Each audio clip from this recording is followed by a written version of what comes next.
Interview de Madame Rouanet. Ah, l'interview, Madame René. L'article de Jérémy Dron, donc qui est l'interview de Madame Rouanet, une professeure à l'UT. On fait le bilan. Après plus de 36 années d'enseignement au sein de l'UT, Madame Rouanet prend sa retraite en fin d'année universitaire. Jérémy vous propose pour l'occasion une rétrospective vive en émotion d'une carrière abondante en compagnie de Madame Rouanet, professeure de gestion et de comptabilité pour ce nouvel article interview. Voilà plus d'un demi-siècle que l'Institut universitaire de technologie du Limousin existe. Plus de 50 ans de transmission de savoir, plus de 50 ans d'échanges entre étudiants et professeurs de vie universitaire. Les couloirs que nous empruntons tous les jours ont vu passer des milliers d'étudiants, et cela rien que dans le département informatique. Pour les étudiants, les salles de travaux pratiques et de travaux dirigés ne sont qu'un lieu de passage dans leur formation, ce qui n'est pas le cas de certains professeurs. Une professeure en particulier, Madame Rouanet, est devenue une figure emblématique du département et de l'UT au fur et à mesure des années d'enseignement. C'est ainsi que Madame Rouanet a accepté notre entretien. Originaire de Toulouse, Madame Rouanet a obtenu un baccalauréat C, l'équivalent d'un bac scientifique. Ce diplôme en poche, elle a continué ses études en faisant un BTS en comptabilité, puis une classe préparatoire pour intégrer l'École normale supérieure de Cachan, dès septembre 1980. On vous prépare à être prof, c'est ça une école normale supérieure, ajouta-t-elle. Durant son passage dans l'école normale, Madame Rouanet a obtenu une licence en sciences économiques, puis une maîtrise dans le même domaine obtenue à la Sorbonne, à Paris. Cachan et la Sorbonne étant en collaboration. Par la suite, Madame Rouanet a préparé le diplôme CAPET, qui est un certificat d'aptitude à l'enseignement, puis une agrégation en sciences économiques option gestion. C'est ainsi qu'elle a été agrégée en 1983 et a contribué sur un DEA, diplôme d'enseignement approfondi en ressources humaines. Puis j'ai commencé une thèse qui m'attend encore. Madame Rouanet m'expliqua que les étudiants de Cachan étaient payés, ce qui était son cas. Par conséquent, pendant 5 ans, Madame Rouanet a été payée par Cachan pour un statut d'étudiant-professeur. Au bout de ces 5 années d'université, arrêta de la rémunérer et l'invita à entrer dans le monde du travail. On m'a dit qu'il y a un poste dans le sud. Toi, avec ton accent, tu es du sud, ça va t'intéresser. Même si Madame Rouanet, qui est toulousaine, n'avait pas la même définition de sud. Elle a fait ses bagages en emportant toute sa petite famille pour, sans le savoir, ce qui va devenir le travail de toute une vie à Limoges. C'est à ce moment-là de l'interview que Madame Rouanet me proposa un voyage dans le temps, jusqu'en 1985. Alors je vous emmène à la découverte du département informatique, au cœur des années post-disco. À l'époque, le département informatique, ou le DEP, comme dirait Madame Rouanet, a partagé les salles de cours avec le département voisin de GEA.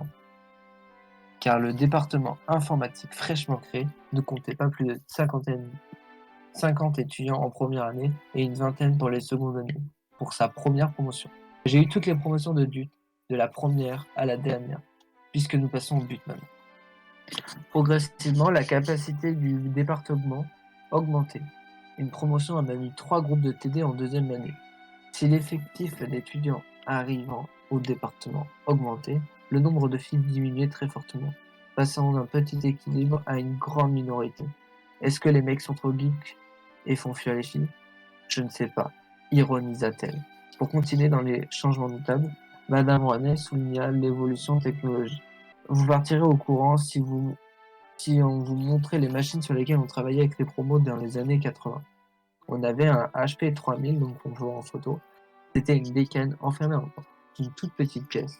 Les étudiants se connectaient à la machine via le shell, qui est le terminal de commande. Le fait est que les étudiants n'avaient pas d'ordinateur chez eux et que le département n'avait pas beaucoup de postes à disposition. Ils devaient s'inscrire dans les salles de TP libres, ce qui provoquait des querelles entre les étudiants. L'équipe de professeurs a également beaucoup changé. Pas mal de collègues sont partis à leur retraite. Il y a des jeunes qui arrivent, et ça c'est bien. Ça fait émerger de nouvelles idées, de nouvelles façons de travailler, ajouta-t-elle. Le renouvellement des professeurs et l'atténuation de la souplesse qu'a eu le département dans ses débuts sont des changements importants selon Madame Rouanet. Aujourd'hui, il serait impensable de fumer dans les couloirs. Et pourtant, ça a été le cas pendant longtemps. On fumait dans les locaux, pas dans les classes.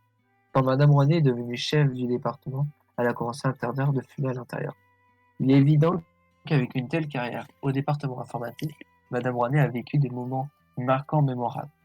Elle me raconta la fameuse histoire de Mozart, le précédent de Nonoï. Donc Nonoï, c'est le poisson actuel. Nos étudiants avaient recueilli un canari qui s'était échappé. Je dis canari, je ne sais pas vraiment, mais il y a des plumes, c'est jaune. Les étudiants à l'œil se sont cotisés pour acheter une cage placée dans la salle réservée aux étudiants. Nouvellement, la salle R46, R47, NDLR. Ils s'en occupaient très bien. Il allait fumer dans leur salle, pauvre Mozart. Et Mozart avait le droit de partir en vacances avec les professeurs. Cette histoire s'est terminée quand Mozart s'est échappé de sa cage. Une autre anecdote m'a été racontée par la suite par Madame Rouanet. La fois où elle a oublié son cartable sur le toit de la voiture avant de partir, en semant délicatement tous les documents sur le parking et la voie publique. Un autre événement marquant a été le dernier jour de cours de l'année 1989, quand les étudiants sont venus déguiser, ou encore le jour des 35 ans de l'université, avec la présence de tous les étudiants des anciennes promotions. D'autres anecdotes ont marqué la carrière de Madame Rouanet, quand un étudiant avait modifié ses notes en faisant du copier-coller à la main, à l'ancienne, pour augmenter ses chances d'être pris dans une autre formation, ou encore la fois où des étudiants avaient trouvé le sujet du contrôle dans son cartable. J'avais donné de très bonnes notes, dit-elle en riant. Même si Madame Rouanet a accumulé de nombreuses anecdotes, elle m'expliqua que rentrer dans l'amphithéâtre, cela a toujours été pour elle une légère angoisse. L'angoisse du premier cours en amphithéâtre, avec la découverte du public, mais davantage le tout premier cours. Quand vous arrivez avec un niveau Bac plus 5, Bac plus 6, vous avez tendance à taper un peu haut, que ce soit dans le vocabulaire ou dans le sujet que vous voulez traiter. Vous avez des connaissances à faire passer. Pour maintenir l'attention, faut pas que ce soit indigeste. Après plus de 50 minutes dans les 80s, Madame Rouanet et moi-même faisons notre retour dans les années 2020. Après une longue période à l'IUT, 36 années de cours de TD et de TP, et une grande partie de sa vie qui va se terminer dans quelques semaines. Je préfère ne pas penser que je vais m'arrêter. L'IUT, c'est ma deuxième maison. Après son départ, Madame Rouanet va consacrer son temps à ce qu'elle aime, la montagne, grimper les sommets, voyager, faire du tourisme culturel et historique. Faudrait que je me mette à faire de la confiture. La couture? Non, ça viendra peut-être. Le jardinage, j'en ai horreur. Je reviendrai voir les collègues avec des gâteaux. Je viendrai les narguer. Finalement, nous terminerons notre interview par une citation signée d'elle-même. Le travail a des contraintes, c'est vrai, mais on tire des satisfactions. Quel privilège d'avoir pu voyager avec Madame Rouanet durant cette interview nostalgique. Cette dame, pleine de joie, reconnaissable à son rire communicatif. Cette professeure dévouée à l'enseignement et surtout dans les formations en alternance dans lesquelles elle croit profondément. Si l'UT est pour elle une seconde maison, comprenez alors que nous sommes sa deuxième famille. S'il est difficile pour beaucoup de la voir partir, imaginez elle, le sentiment et les émotions que ça procure de devoir former la porte à 36 ans de sa vie. Le départ de Madame Rouanet marquera jamais le département qui vient de perdre sa figure emblématique. Elle fait partie des murs comme elle a pu nous le dire. C'est le cœur lourd d'émotions que toute l'équipe du Blog Magazine lui souhaite un bon départ pour enfin profiter pleinement de sa retraite. Waouh. Honnêtement, on m'en avait beaucoup vanté de cet article. Eh bien, je regrette pas d'avoir attendu. C'est vraiment... Non, mais c'est vraiment très beau. Jérémy, si tu me regardes, t'as vraiment bien joué. Voilà, moi je te le dis. Bien, je dois bien avouer qu'effectivement, Bien mais joué, moi qui Jérémy, ne pour ce connais bel pas article Madame Rouanet, nostalgie. j'ai trouvé l'article vachement bien construit. Ah, moi aussi je trouve, c'est vraiment un... Waouh. Je suis... Par contre, ouais, ce monstre de HP 3000, Ah oui, non, incroyable. il est incroyable. Heureusement que la technologie a évolué en une petite trentaine d'années quand même. Cet article est très émouvant. Mais ouais, très très bel article. Et du coup, moi j'ai plutôt envie de le voir, justement de point de vue de quelqu'un qui ne connaît pas du tout Madame Rouanet. Qu'est-ce que t'en as pensé du coup, Hugo? Bah effectivement, très bel article. C'est vrai que là sur le coup, ça m'a bien fait comprendre toute son histoire avec les UT quoi, sur le coup. Et bah en tout cas, je lui souhaite une très très bonne retraite sur le coup. C'est Bon, en vrai même temps, qu'il a là- fait un voyage dans le temps, c'était... La retraite, c'est aussi l'occasion de passer du bon temps et de faire ce qu'on. Et de se faire des projets aussi qu'on peut pas forcément faire avant. Donc bon, j'ai envie de dire nouvelle étape. Hein. C'est peut-être surtout retourner dans un vrai sud. Parce que je vous rappelle qu'elle est quand même allée dans le sud. Ouais. Là, à Limoges. Oui.